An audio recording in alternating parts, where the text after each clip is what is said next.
नमस्कार, हीरानगर पर्सनैलिटी और कठुआ पर्सनैलिटी में आप सबका स्वागत है। आज आपसे जिनकी मुलाकात करवाने जा रहे हैं वो कठुआ के एक माने जाने एडवोकेट हैं। वो कठुआ के बार एसोसिएशन के रिसेंटली दूसरी बार प्रधान चुने गए हैं। आइए जानते हैं उनसे उनकी लाइफ के बारे में, और कुछ दिन पहले बार एसोसिएशन कठुआ में एक हंगामा हुआ था, उसके बारे में भी उनसे कुछ जानेंगे। हाँ जी सर, आपका नाम? मेरा नाम आज़ाद शत्रु शर्मा है। मैं डिस्ट्रिक्ट बार एसोसिएशन कठुआ का प्रेसिडेंट दूसरी बार चुना गया हूँ। तो सर, आपकी जर्नी कैसे स्टार्ट हुई थी इसमें?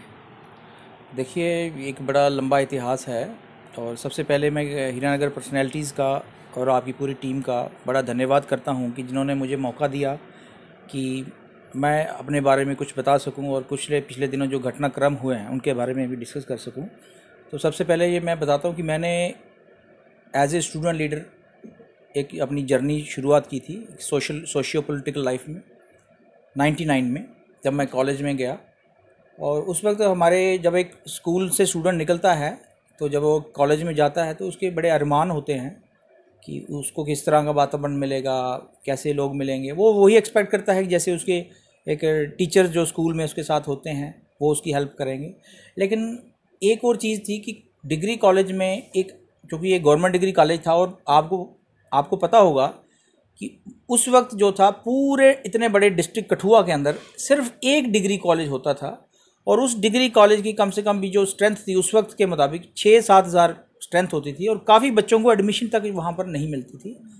तो वहाँ एक स्टूडेंट डेमोक्रेसी का वातावरण हमने देखा, और जहाँ पर एक प्रिंसिपल ना होकर बल्कि एक एडमिनिस्ट्रेटर था, और टीचर जो थे वो टीचर ना होकर बल्कि एक अपने आप को प्रोफेसर समझते थे कि हमने जो पढ़ा दिया, पढ़े नहीं पढ़े, लिखे नहीं लिखे, कोई पूछता नहीं था। जैसे स्कूल में होता है कि एक टच होता है, फीलिंग, उस तरह की फीलिंग नहीं होती कॉलेज में। हालांकि कुछ लोग एक्सेप्शन होते होंगे, मैं उन पर डाउट नहीं करता। वहाँ पर ऐसे मेरे प्रोफेसर रहे हैं जिन्होंने मुझे सपोर्ट किया है, एकेडमिकली सपोर्ट किया है, मुझे इनक्रेज किया है। आज बेबाक होकर इंटरव्यू देता हूँ, बात करता हूँ, जहाँ मैं उसके बाद डिबेटिंग सोसाइटी कॉलेज में सेक्रेटरी रहा, वो उन्हीं की बदौलत, उन्हीं लोगों की बदौलत चुना गया। और उसके बाद मैंने वहाँ पर एज ए स्टूडेंट लीडर काम करना स्टार्ट किया। स्टूडेंट्स की समस्याओं को अपने एडमिनिस्ट्रेशन कॉलेज लेवल तक समझाना, डीसी लेवल तक समझाना, और ना हो तो उसके लिए संघर्ष करना, फिर गवर्नमेंट के खिलाफ प्रदर्शन करने, स्टूडेंट्स की ओपन चॉइस के लिए। क्योंकि क्या होता था कि अब मान लीजिए कहीं चुनाव हो रहे हैं पूरे उधमपुर कठुआ विधानसभा के अंदर, उधमपुर जो संसदीय क्षेत्र है, तो ऐसी क्या नौबत आती थी एडमिनिस्ट्रेशन को कि पूरे बैलेट बॉक्स वो कठुआ डिग्री कॉलेज में रख देते थे और कठुआ डिग्री कॉलेज को सील कर देते थे और स्टूडेंट को छुट्टियां डाल देते थे। तो इस तरह के इश्यूज़, बहुत सारे इश्यूज़ है। मैं अब थोड़े समय में बात नहीं एक्सप्लेन नहीं कर सकता। तो उसके बाद मैंने NSUI का मैं यहाँ पर डिस्ट्रिक्ट प्रेसिडेंट रहा, और उस वक्त हमारी जो चेयरपर्सन थी यूपीए की मैडम सोनिया गांधी जी, उन्होंने मुझे नेशनल अवार्ड तक दिया 2003 में, और जम्मू कश्मीर का पहला ये अवार्ड था एज ए जो किसी स्टूडेंट लीडर और NSUI डिस्ट्रिक्ट प्रेसिडेंट को मिला था। तो हम काम करते रहे क्योंकि हमारी सोच सेकुलर थी, हम एक सबका साथ सबका विकास में यकीन रखने वाले लोग थे, तो इसलिए हम उनके साथ एसोसिएटेड रहे NSUI। फिर मैंने LLB करने के साथ वहाँ पर मैं अपनी एक्टिविटीज़ भी जारी रखी, और उसके बाद मैं वहाँ पर डिपार्टमेंटल कल्चर सेक्रेटरी भी रहा 2005 और 6 के भी अंदर जम्मू यूनिवर्सिटी का। तो उस वहाँ भी हमने स्टूडेंट्स की काफ़ी समस्याएं उजागर की, उनके लिए लड़ाई लड़ी। वाइस चांसलर हमारे अमिताभ मट्टू थे, उनके पास हमने कभी उनको डिमांड की, और काफ़ी समस्याएं जो थी हमने उस वक्त भी उजागर की, और एज ए स्टूडेंट लीडर मैंने वहाँ पर भी काम किया। और साथ साथ हम अपना NSUI के अंदर स्टेट जनरल सेक्रेटरी और उसके बाद सीनियर स्टेट वाइस प्रेसिडेंट में रहा। और 2011 में मैं जो था यहाँ डिस्ट्रिक्ट यूथ कांग्रेस का प्रेसिडेंट चुना गया, और उसके बाद 2013 के अंदर हमने इंटरनल इलेक्शन लड़ा और युवा कांग्रेस का मैं लोकसभा महासचिव भी चुना गया। 2014 में बतौर candidate as a from the Congress मेरा नाम तक लिस्ट में था, और ऑब्जर्वर ने भी मेरा नाम भेजा था, IYC से मेरा नाम गया, और सेंट्रल इलेक्शन कमेटी तक मेरा नाम वहाँ पर गया। लेकिन अफसोस कांग्रेस ने उस वक्त टेक्निकली कंसिडर नहीं किया। तो कोई बात नहीं, हमने कोई बुरा मनाने वाली कोई बात नहीं है, लेकिन हम फिर भी सोशल वर्क जो थे करते रहे। और साथ साथ में मैं बार एसोसिएशन के अंदर भी जो था, क्योंकि 2010 में हमने एक ऑर्गेनाइजेशन बनाई थी जिसका नाम रखा था हमने यंग लॉयर एसोसिएशन, जो उस वक्त यंग बार भी जिसको कई लोग कहते थे, तो उसका मैं पहला फाउंडर और प्रेसिडेंट बना। और उसके बाद कई अध्यक्ष मेरे बाद आए हैं और आज की डेट में भी अध्यक्ष चल रहे हैं। और उस तरह से मैं बार एसोसिएशन के अंदर भी एक्टिव रहा। और 2017 के भीतर जो था एक चुनाव हुआ और उस दौरान में 2017 में मैं एज ए वाइस प्रेसिडेंट रहा डिस्ट्रिक्ट बार एसोसिएशन का। अब 2018 का जब चुनाव आया तो उसमें हम 3 कैंडिडेट खड़े थे। उसमें मैं, आजाद शत्रु शर्मा, और एक कैंडिडेट एडवोकेट कीर्ति भूषण महाजन जी, और तीसरे कैंडिडेट हमारे राजेंद्र शर्मा जी खड़े थे। तो उसके चुनाव में मुझे 50 वोट पड़े थे और कीर्ति भूषण जी को 51 वोट पड़े थे, यानी 1 वोट से वो विजयी रहे। तो ठीक चलता रहा। फिर 2019 में मैंने दोबारा चुनाव मैदान में मैं जब आया, क्योंकि मेंबर्स की बड़ी ख्वाहिश थी, वो मुझे एज ए प्रेसिडेंट देखना चाहते थे। जो मैंने मैनिफेस्टो उस वक्त के बनाए थे या जो बातें उनको बताता था कि मैं ये चेंजेस करने वाला हूँ बार एसोसिएशन के अंदर, ये फैसिलिटीज़ चाहिए, तो वो उन लोगों ने मेरे पर विश्वास जताते हुए 21 मई 2019 को मैं पहली बार जो था बार एसोसिएशन का अध्यक्ष चुना गया। 48 वोट की लीड से। मेरे खिलाफ एक मैडम एडवोकेट खड़े थे, उनको जो 43 वोट पड़े और मुझे 91 वोट पड़े, तो मैं 48 की लीड से जो था प्रेसिडेंट चुना गया। और मेरी प्रेसिडेंट चुनने के बाद मेरी कुछ प्रायोरिटीज़ थी। मैं वहाँ पर काम करना चाहता था, मैं कुछ यंग लॉयर्स के लिए डेवलपमेंट कराना चाहता था। सबसे पहले हमने वहाँ पर बार का एक ऑफिस का गठन किया, कि बार एसोसिएशन का ऑफिस नहीं था, वो एक कमरा था, उसको एक स्टोर रूम बनाया हुआ था। मैंने उसी स्टोर रूम को आज की डेट में एक वेल फर्निश्ड बार प्रेसिडेंट का ऑफिस बनाया है। क्योंकि क्या होता था कि पहले जो भी अध्यक्ष बनते थे वो अपने चैम्बर को ही प्रेसिडेंट का काम चलाते थे, तो ये मुझे एक अच्छा नहीं लगता था। तो मैं सोचता था कि नहीं, कि बार प्रेसिडेंट का एक ऑफिस होना चाहिए। और हमने वो ऑफिस सबसे पहले एस्टेब्लिश किया। और उसके बाद हमने अपना बार रूम जो हमारा है उसको हमने उसकी प्राइवेसी इंश्योर की, उसका एक सिस्टमेटिक तरीके से बुक्स डिज़ाइन करवाए। वहाँ पर हमने और जो जहाँ फर्नीचर था उसको वेल फर्निश्ड करवाया।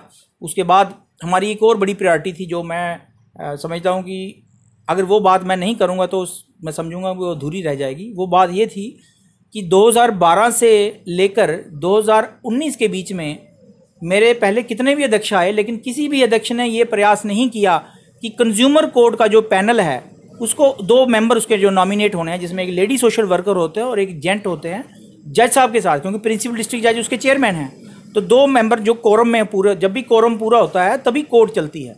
तो वो कोरम जो था 2012 से लेकर 2019 के बीच में कभी भी कोरम के लिए प्रयास किसी भी अध्यक्ष ने नहीं किया। ये मैं दावे के साथ कहता हूँ, ऑन रिकॉर्ड है ये बात। और दूसरी बात, वो मेरी प्रायोरिटी थी। उसके बाद मैंने ये जो था कंज्यूमर कोर्ट के लिए मेंबर को नॉमिनेट करवाने के लिए प्रयास किया। और हमारे उस वक्त के जो हमारे प्रिंसिपल डिस्ट्रिक्ट जज साहब थे, श्री पवन देव कोतवाल जी, जो अभी 31 मार्च को रिटायर हो चुके हैं, उन्होंने भी हमें एश्योर किया कि बार एसोसिएशन, यानी हमारी जो जिस टीम को मैं लीड कर रहा था, हमने जब उनके सामने प्रपोजल रखा, उन्होंने कहा कि मैं इसके लिए प्रयास करूंगा। और साथ में हमारे उस वक्त के एक डीसी आए, जो डॉक्टर राघव लंगर जी, जो अभी हमारे डिवकॉम हैं जम्मू के। तो जब हमने भी उनके सामने भी ये प्रपोजल रखा और जज साहब ने भी बात की, तो उन्होंने भी 1 मिनट नहीं लगाया हमारे इस बात को सुदृढ़ करने के लिए कि कंज्यूमर कोर्ट क्यों नहीं है 2012 से। वो खुद बड़े हैरान हुए। तो उन्होंने पूरा हमें आश्वासन दिया और कहा कि ये जल्द से जल्द, जज साहब को बोला कि मेरी जहाँ पर जितनी ज़रूरत है जल्द से जल्द आप इस कमेटी जो बैठेगी वो नॉमिनेट करेगी। और हमने 2 पैनल, यानी 3 लोगों का पैनल, जिसमें एक वुमेन, दोनों पैनलों में एक वुमेन थी, वो हमने पैनल जो था अगस्त महीने में पहुंचाया। वहाँ लॉ मिनिस्ट्री में भी एक कॉपी दी और इसकी food and civil supply ministry में भी गई। लेकिन बड़े अफसोस की बात थी कि उस वक्त आपको जानते हैं कि रीऑर्गेनाइजेशन एक्ट जम्मू कश्मीर का रिवोक हो गया, आर्टिकल 370, और सेंटर ने भी एक कानून जो था कंज्यूमर प्रोटेक्शन एक्ट 2019 बना दिया। तो स्टेट वाला भी डिलीट हो गया और सेंटर वाला, क्योंकि दोनों ही 9 अगस्त को हमारे राष्ट्रपति महोदय ने उसके ऊपर हस्ताक्षर किए थे। 9 अगस्त को ही जे.एंड.के रीऑर्गेनाइजेशन एक्ट के ऊपर किए और 9 ही अगस्त को कंज्यूमर प्रोटेक्शन एक्ट जो 2019 का उसके ऊपर हस्ताक्षर किए। और उस वक्त, क्योंकि कंज्यूमर प्रोटेक्शन एक्ट जुलाई महीने में बना था, तो उस वक्त पहले एक लाइन लिखी थी कि this act is applicable to whole of India except the state of Jammu and Kashmir. लेकिन बाद में जब थोड़े दिनों बाद वो रिवोक हो गया, तो जो रिवोकेशन हमारा जो जे.एंड.के रीऑर्गेनाइजेशन एक्ट आया, उसके अंदर ये लिखा हुआ था कि ये जो स्टेट का एक्ट है वो डिलीट कर दिया गया है। उसी कारण जो था हमारा पैनल जो था कंज्यूमर कोर्ट का अप्रूव नहीं हो सका। लेकिन हमने प्रयास उसके लिए करते रहे। उसके बाद क्या हुआ कि रजिस्ट्रेशन की जो इशू बन गया स्टेट के अंदर, और कश्मीर में लॉकडाउन, उस एक तरह की अघोषित कर्फ्यू था वहाँ पर। नज़रबंद थे लोग। और हमारी जम्मू में भी अघोषित कर्फ्यू की सिचुएशन थी, क्योंकि सरकार को ये खतरा था कि शायद आर्टिकल 370 की रिवोकेशन के बाद जम्मू कश्मीर में वाइड स्प्रेड प्रोटेस्ट हो सकते हैं, लॉ एंड ऑर्डर की प्रॉब्लम आ सकती है। ये सरकार की अपना तरीका था। लेकिन एक अघोषित कर्फ्यू यहाँ पर भी था। उस अघोषित कर्फ्यू के दौरान भी हमने सरकार के खिलाफ जो था रजिस्ट्रेशन एक्ट की जो स्ट्राइक चलाई, जिसमें जम्मू बार हाईकोर्ट बार एसोसिएशन उस वक्त लीड कर रही थी, जिसके अध्यक्ष अभिनव शर्मा जी थे उस वक्त के टाइम में। तो वो लीड कर रहे थे इस पूरी एजिटेशन को। इसमें हम कठुआ से उनकी सपोर्ट कर रहे थे, सांबा से हमारे सुभाष सिंह संबियाल जी जो प्रेसिडेंट थे वो सपोर्ट कर रहे थे, हमारे जम्मू से जेडी सलाथिया साहब जो थे जो उधमपुर बार एसोसिएशन के प्रेसिडेंट थे वो उधमपुर से सपोर्ट कर रहे थे। तो अलग अलग बार एसोसिएशन और भी जो थी जम्मू की सपोर्ट कर रही थी। लेकिन उस तरह की जो बार एसोसिएशन है, जैसे रजौरी पुंछ की होगी, डोडा भद्रवाह किश्तवाड़ की होगी, वो बार एसोसिएशन जो थे एक्टिवली सपोर्ट नहीं कर रहे थे। तो कुल मिला के कहने का मतलब ये हुआ कि जम्मू बार एसोसिएशन की जो रजिस्ट्रेशन की स्ट्राइक थी उसको कठुआ, सांबा और उधमपुर से ही कुल मिला के सपोर्ट थी। और पूरी स्टेट के लिए हम लड़ रहे थे, हम अपने लिए नहीं लड़ रहे थे, 4 बारों के लिए नहीं लड़ाई लड़ रहे थे। तो अब जम्मू बार एसोसिएशन जो था उस वक्त के ऐसे हालात आए, और जबकि गवर्नमेंट ने कुछ मुद्दे जो थे वो मानने से इनकार कर दिया, लेकिन कुछ मुद्दों पर वो सहमति बनी। और जो सहमति बनी, और उस वक्त के हमारे एडवाइज़र के शर्मा जी ने हमारी जम्मू बार एसोसिएशन को ये कहा कि हम ऐसा करेंगे कि क्लाइंट्स, पब्लिक का इंटरेस्ट और वकीलों का इंटरेस्ट दोनों साथ मिलकर देखेंगे। तो हम आपके जो रजिस्ट्रार के ऑफिस है, हम आपकी कोर्ट के अगल बगल में उनको एस्टेब्लिश कर देंगे। कुल मिला के लास्ट में ये बात बनी, और ये कहा कि जो रजिस्ट्रियाँ हैं, जो भी रजिस्ट्रेशन डॉक्यूमेंट्स हैं, लीगल डॉक्यूमेंट्स हैं, वो वकील ही साथ होकर जो है उनकी ड्राफ्टिंग करेंगे और उसको रजिस्ट्रेशन करवाएंगे। तो ये उस वक्त हमने 45 डेज रजिस्ट्रेशन की स्ट्राइक चलाई। लेकिन हैरानगी की बात यह है और विचित्र बात यह है कि Jammu high court bar association के 10-12 वकीलों के खिलाफ कंटेम्प्ट ऑफ कोर्ट बनाया गया हाई कोर्ट के द्वारा कि इन्होंने एजिटेशन में जो है गेट बंद किया, ये किया। लेकिन कठुआ में मैंने बतौर अध्यक्ष मैंने इंश्योर किया कि मेरे किसी वकील के ऊपर कोई पर्चा ना लगे, मेरे किसी वकील के ऊपर कोई लाठी ना बजे पुलिस के द्वारा, और मेरे किसी वकील के ऊपर कंटेम्प्ट ऑफ कोर्ट ना बने। मैं इन तीनों बातों को इंश्योर करके हमने पीसफुल एजिटेशन चलाई, क्योंकि हम लोग सपोर्ट में थे, हम लोग लीड नहीं कर रहे थे। अगर हम लीड कर रहे होते तो हम बड़ा कुछ कर सकते थे। हमें ये एक्ट हो सकता है, एक्ट ये बदलता ही नहीं, एक्ट वापस आ जाता, लेकिन मैं ये नहीं कह सकता। लेकिन सवाल ये था कि हमने ये काम किया। उसके बाद अच्छा, फिर उस वक्त भी कुछ लोगों ने मेरा विरोध किया कि जी ये रजिस्ट्रेशन एक्ट जो है ये क्यों नहीं आया, ये आप जिम्मेवार हैं, फलाना है, बड़ी बातें की। मुझे उस वक्त भी मेरे खिलाफ षड्यंत्र करने की कोशिश की और मेरे खिलाफ नो कॉन्फिडेंस लाने की भी कोशिश की इन लोगों ने, लेकिन ये उस नो कॉन्फिडेंस में कामयाब नहीं हुए। उसके बाद हमारे यहाँ पर यंग लॉयर एसोसिएशन का इलेक्शन हुआ, उसमें हमारे यंग एडवोकेट अभिषेक खजूरिया जी वो प्रेसिडेंट चुने गए। तो उसके बाद ये स्थितियाँ आई, पेंडेमिक आ गया बेसिकली 24, और पहली बार था हमें लग रहा था कि कोर्टें कभी बंद नहीं होती। वकीलों का प्रोफेशन एक ऐसा है वो कभी रुकता नहीं है। लेकिन 24 मार्च 2020 को एक लॉकडाउन हो गया पूरी कंट्री के अंदर, और कोर्टें भी बंद हो गई। वकीलों का भी जो एक हमारा जो एक प्रोफेशन था, काम करते थे कि कोर्ट, अब वकीलों को तनख्वाह तो गवर्नमेंट देती नहीं, वकीलों को एक लाइसेंस केवल दिया जाता है कि आप जाइए और अपनी प्रैक्टिस से जो है अपनी जो है लिवलीहुड चलाई, क्योंकि राइट टू लिवलीहुड हमारा भी है। तो बंद हो गया। जब लिवलीहुड के ऊपर संकट आया तो उस कोरोना काल में हमने बार एसोसिएशन ने पहले तो जम्मू कश्मीर हाई कोर्ट ने कुछ लोगों को कहा कि आप 5 दिन के अंदर अप्लाई करें, और 5 दिन में उन्होंने जिन्होंने अप्लाई किया उनको हमने वहाँ से भी लीगल एड दिलवाई, फाइनेंशियल एड दिलवाई। अब बाकी लोग जो रह गए थे, क्योंकि लॉकडाउन ये एक्सटेंड होता रहा था, बार बार 10 दिन 20 दिन एक्सटेंड होता गया, कोर्टें भी बंद रहीं, तो फाइनेंशियल एक क्रंच जो था मेंबर्स के ऊपर आया। तो हमने उस वक्त एक फाइनेंशियल असिस्टेंस स्कीम चलाई, और अपने बार के जो हमारा एक इमरजेंसी अकाउंट रखा था, हमने अपने लिए रखा था, हमारी बार का अपना अकाउंट है वो, उसमें कोई गवर्नमेंट ने पैसा नहीं दिया, वो हमने वकालतनामा के 10-10 रुपये कलेक्ट करके अपनी जो बार एसोसिएशन की जो मतलब हमारा फाइनेंशियल हेल्थ होती है या हमारा फाइनेंस होता है या एक सोर्स ऑफ फाइनेंस होता है, उससे हमें अपने मेंबर्स की जो थी वो बिना किसी भेदभाव के, बिना किसी ये देखे कि किस चैम्बर का है, कौन से चैम्बर का, इसका सीनियर ने मुझे सपोर्ट किया नहीं किया, लेकिन हमने उनकी जो कमेटी गठित की थी, जो एक डिस्ट्रीब्यूशन कमेटी थी, उन कमेटी को ये पूरा आदेश था मेरी तरफ से कि आप किसी को भी जो है मेंबर को अगर कोई अप्लाई करता है तो उसको आपने बिल्कुल भी जो है ये इनकार नहीं करना कि ये किसी भेदभाव नहीं करना। कहने का हमारा अर्थ ये है कि दूसरा, और हमने ये उनसे प्रॉमिस किया था कि हम आपके नाम जो है सार्वजनिक नहीं होने देंगे आपका, क्योंकि आपकी फाइनेंशियल एड का या फाइनेंशियल प्रॉब्लम का हम मजाक नहीं उड़ाएंगे, क्योंकि 1500 या 2000 में आज की डेट में एक वकील को आप सोचें, जो बेचारे कई ऐसे वकील हैं जो हाईएस्ट टैक्स पेयर हैं इंडिया के अंदर। तो कहने का मतलब ये है कि कुछ बेचारे कमज़ोर लोग भी हैं, जो अभी नए नए लोग आए हैं, जिनके पास एक आधा केस है, 2 फाइलें हैं। तो कहने का मतलब कि क्या हम उनका सार्वजनिक नाम करके उनका हम मजाक नहीं उड़ाना चाहते थे, इसलिए हमने एक प्राइवेसी क्लॉज था। और ये प्राइवेसी क्लॉज केवल हमारी पॉलिसी में नहीं था, ये हाई कोर्ट की पॉलिसी में भी था, और जितनी तमाम इंडिया की जितनी भी बार काउंसिल्स हैं और बार एसोसिएशंस की हैं उनकी पॉलिसी में था। तो हमने उनकी हेल्प की। तो इस तरह से बाद में हम चलाते रहे, और 7 फरवरी को फिजिकल हियरिंग आरंभ हुई हमारी कोर्ट के अंदर, क्योंकि उससे पहले जो था वो संपूर्ण लॉकडाउन था, वर्चुअल मोड पे जो कोर्टें चल रही थी।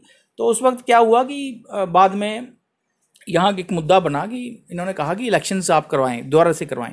हमने इंश्योर किया कि हमने एक कॉन्स्टिट्यूशन तक बनाया, जो मैं बताना भूल गया कि बार एसोसिएशन के कई काम किए, उसमें एक बड़ा महत्वपूर्ण काम हमने ये किया कि बार एसोसिएशन का एक लिखित संविधान बनाया 18 मई 2020 को, और जिसको हमने और सारे मेंबर्स ने उसका स्वागत किया, क्योंकि इतने सालों से कभी भी एक रिटन कॉन्स्टिट्यूशन हमारा बार का नहीं बना था, वो भी हमने बनाया। तो हमने कोई काम छोड़, उसके बाद हम जब कोरोना काल, जब हमारे गवर्नर महोदय यहाँ पर एक विजिट हुआ, क्योंकि मैंने बताया कि रजिस्ट्रेशन की जम्मू वालों ने अपनी डिमांड मनवा ली थी, लेकिन हमारी डिमांड रह गई थी। तो हमने उनके सामने भी ये मुद्दा रखा, और कंज्यूमर कोड का भी मुद्दा रखा कि कंज्यूमर कोड का जो सेंट्रल एक्ट है वो कृपया करके स्टेट में एक्सटेंड करें, और जितनी भी कंज्यूमर अदालतें थी वो J&K रीऑर्गेनाइजेशन एक्ट के लागू होने के साथ डिसॉल्व कर दी गई थी। लेकिन 2012 से 2019 में कठुआ में तो कंज्यूमर कोड फंक्शन नहीं कर रही थी। तो इसलिए ये बातें हमने उनके सामने रखी। फिर हमने एडवोकेट वेलफेयर के मुद्दे उनके सामने रखे कि 5 लाख का हमें मेडिकल इंश्योरेंस आप दे दीजिए और 10 लाख का टर्म इंश्योरेंस दे दीजिए, क्योंकि दिल्ली भी एक यूटी है, वहाँ अगर वकीलों को मिल रहा है 5 लाख का मेडिकल इंश्योरेंस और 10 लाख का टर्म इंश्योरेंस, तो जम्मू कश्मीर भी एक यूटी है, तो इसे हमें मिलना चाहिए। और भी हमने मुद्दे थे जो सोशल मुद्दे थे, जहाँ पर कठुआ हेडक्वार्टर के लिए हमने एक इंडोर स्टेडियम की डिमांड की थी, हॉस्पिटल महात्मा गांधी हॉस्पिटल को फंक्शनल बनाने की बात की थी, और हमने हमारी कोर्ट के बगल में जो वेटनरी हॉस्पिटल है वहाँ पर हम चाहते थे कि सब रजिस्ट्रार का ऑफिस भी वहाँ पर आ जाए, और हमारा एक जुवेनाइल बोर्ड है जो कालीबड़ी में एक रेंटेड बिल्डिंग में चल रहा है, वो भी जुवेनाइल बोर्ड हम चाहते थे कि वो भी उस जगह कोर्ट के नज़दीक आ जाए, ताकि आम पब्लिक को भी उससे सुविधा मिले, वकीलों को भी उससे सुविधा मिले। क्योंकि आप देख लीजिए एक अंडर ट्रायल होता है, मान लीजिए एक किसी घर में कोई 4 मुलजिम है, 4 अडल्ट हैं, तो एक जुवेनाइल है, माइनर है, तो वो 5 लोग पहले यहाँ पर तरीक भुगतने आते हैं, और वही एक फैमिली के 5 लोग वहाँ पर कालीबड़ी में जाते थे, उनको एक असुविधा होती थी। तो रजिस्ट्रेशन का ऑफिस जो था वो अभी सेक्रेटरीट के अंदर चल रहा है, तो वो भी हमें वकीलों को उठ के वहाँ पर जाना पड़ता है, रेवेन्यू कोर्ट वहाँ पर चल रही है। तो चलिए, हम एक प्रयास था, तो गवर्नर महोदय ने हमें आश्वासन दिया, और हमारी रिटर्न में हमें उन्होंने अपनी इसकी रिसिप्ट तक भेजी उस मेमोरेंडम की, और हमें ये माना इस बात को कि आपकी जो भी जेन्युइन समस्याएं वो धीरे धीरे करके सॉल्व हो जाएंगी। और आपको पता है कि दिसंबर महीने में उन्होंने मेडिकल इंश्योरेंस जो था वो सारे पूरे जम्मू कश्मीर के लोगों को दे दिया, और उसे सबसे ज़्यादा लाभ जो हुआ, मैं दावे के साथ कहता हूँ कि अगर 5 लाख के मेडिकल इंश्योरेंस का सबसे ज़्यादा लाभ हुआ तो मेरे वकील भाइयों को हुआ है। तो इस तरह की ये सारी चीज़ें हम करते गए। लेकिन फरवरी महीने में जब कोर्टें हमारी फिजिकल हियरिंग शुरू हुई, तो कुछ ग्रुपों ने कहा कि हम चुनाव कराएंगे, तो मैंने उनको आश्वासन दिया कि चुनाव जो है वो हो जाएंगे, आप चिंता मत करिए, क्योंकि वैक्सीनेशन भी अभी पेंडिंग है, हमारे सीनियर लोग भी हैं, तो हम उनकी जान को खतरे में नहीं डालना चाहते थे। तो इसलिए वो हमने कहा कि ये फर्स्ट वीक ऑफ अप्रैल में हम इलेक्शन इसका करवा देंगे, और जो आपके सामने है, हमने जो कहा था वो करके दिखाया। इलेक्शन कमीशन ने भी हमारा सहयोग किया।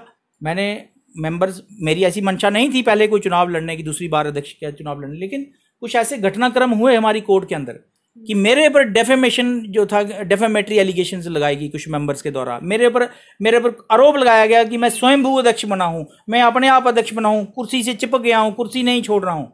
तो जब ये बातें सामने आई तो मेरे ज़मीर को इन बातों से बड़ा धक्का पहुंचा कि यार, एक तो हम बार एसोसिएशन के लिए इतने काम कर रहे हैं, और जो काम मैंने किए हैं मेरे पहले किसी भी अध्यक्ष ने नहीं किए। तो उसके बाद जो हमारे यहाँ इलेक्शन कमेटी के हेड थे, चीफ रिटर्निंग ऑफिसर हमारा बलबीर सिंह जी, वो पिछले 4-5 वर्षों से इलेक्शन करवाते आ रहे हैं।